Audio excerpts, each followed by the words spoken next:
So the green that Martin Gould missed when he was 46-0 up proved pivotal in that frame. How important it will be in the context of the match remains to be seen. Frame 3 next. Murphy at the table, and he's just 1 point behind.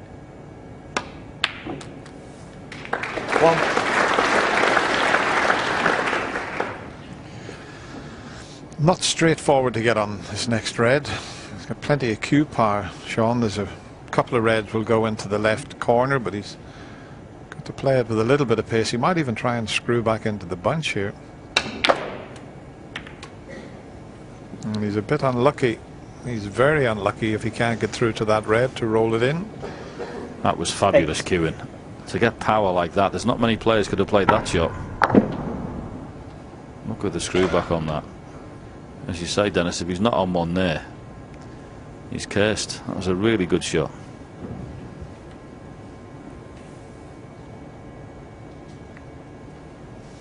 Shaun Murphy 8. Now this is very awkward with the red up next to the brown. Okay, if you could get a chance to leave the white over the left side of the table, you would cover that, but there's no way over there for MaRTIN from this position. Could possibly get there, but he'd have to get the extension out and play off the red that's just above the black there.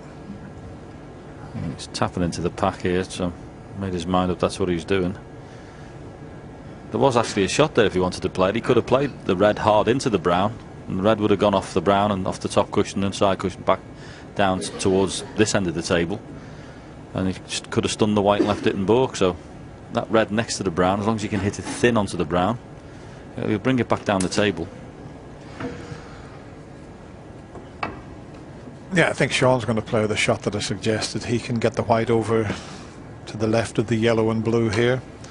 Just play this one with a little trace aside and take the white over into that safety zone.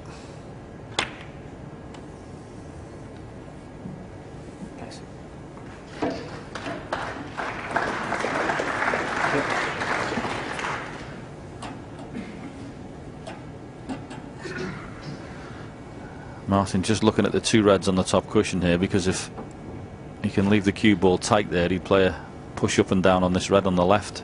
He wouldn't leave one of those reds.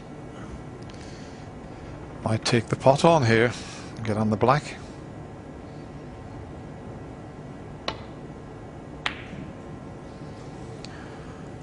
Tried it simply because he knew he wasn't going to leave anything easy.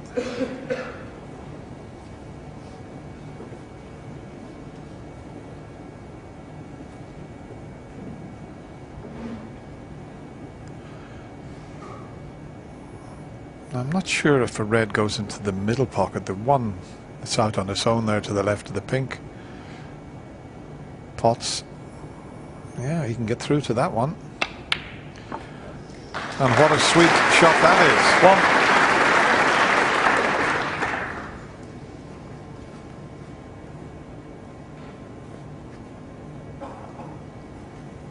is. Yes, just signs that Shaun Murphy's starting to cue a little better. You wouldn't have thought so after that initial attempt at the red that missed by a mile, but that particular shot there was beautifully cued, and the one where he tried to split the pack up likewise. So just warming to his task.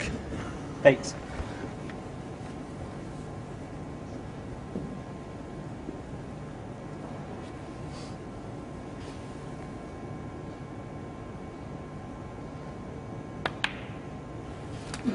Nine.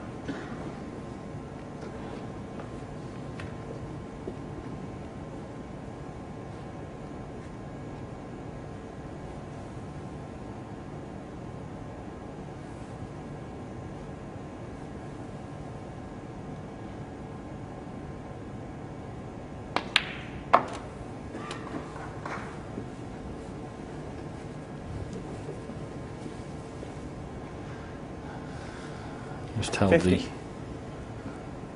cue ball in a place where he had an option there, one in the right hand middle, but this one here to the left corner is perfect. Leave himself on the black. 16. And he's looking more like himself here.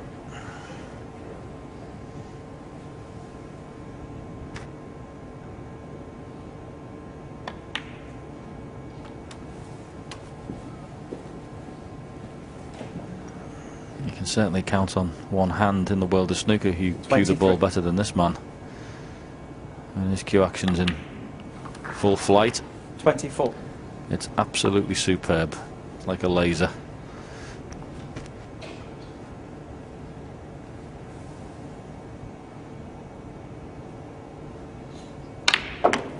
Yeah, just before I finished playing, I remember going down and having 3 days practice with Shaun. He just not long-term professional, and he used to play with the strangest tip. It was one of the tips that was really spongy. You know, in fact, it was a faulty tip, but he used to play with this.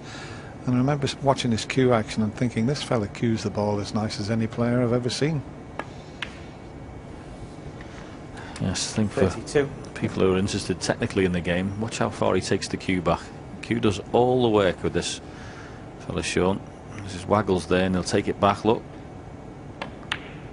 plenty of time for the pause in your cue action, get your eyes transferred onto the object ball, but also gives you a tremendous amount of cue power, and it's all under control. 39. It's very good when it's working well.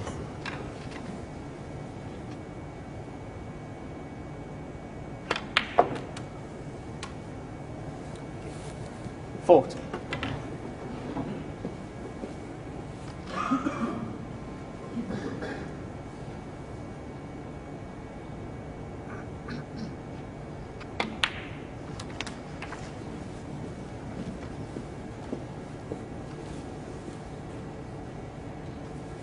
$47.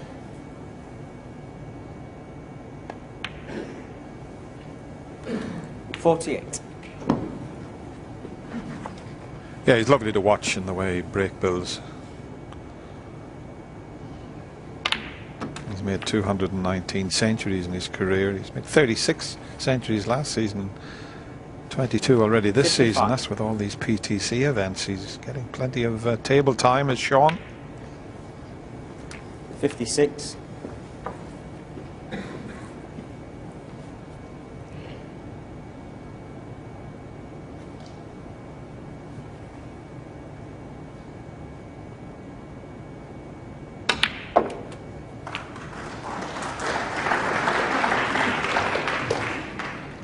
That's a great example that was of how to take the cue back there. Yeah, right back off his bridge hand. 64. He's hitting it very well now.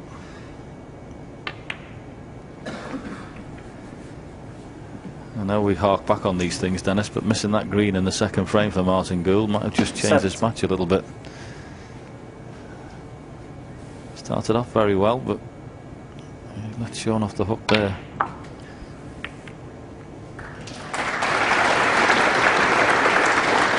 How many times has it happened, John? You always think back and you miss a shot like that and you never seem to get a chance after. Not saying that's going to happen here, but it's amazing the number of times it does happen. Martin will be hoping that that is not the case here this evening, but Shaun's starting to look very fluent. 78. Not going to be easy to make a century. He can get onto the red here. That's perfectly played. Terrific shot. He might even try if he wanted to and flick the other red out when he cuts this in, or he can just try and just hold it for pink or black. Can he hold it for the black? Just about. 83. Don't think he can move this red, but he can certainly screw in behind it.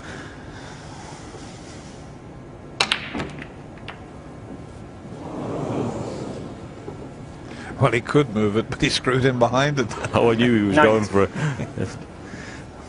What's that advert? I know a man who can.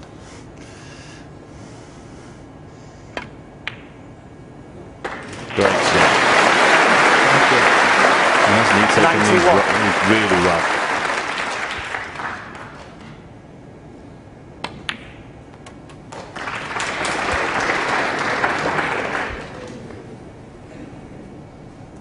$98. That's the 4th century. We're only in day 2. Ronnie O'Sullivan still has the highest. break of 1-2-5. 103. And if he could pot the brown and develop the blue, he could equal Ronnie's high break. Played to leave it down the cushion. But we know with his cue action, no problem about getting back onto the pink. No century for him, but he did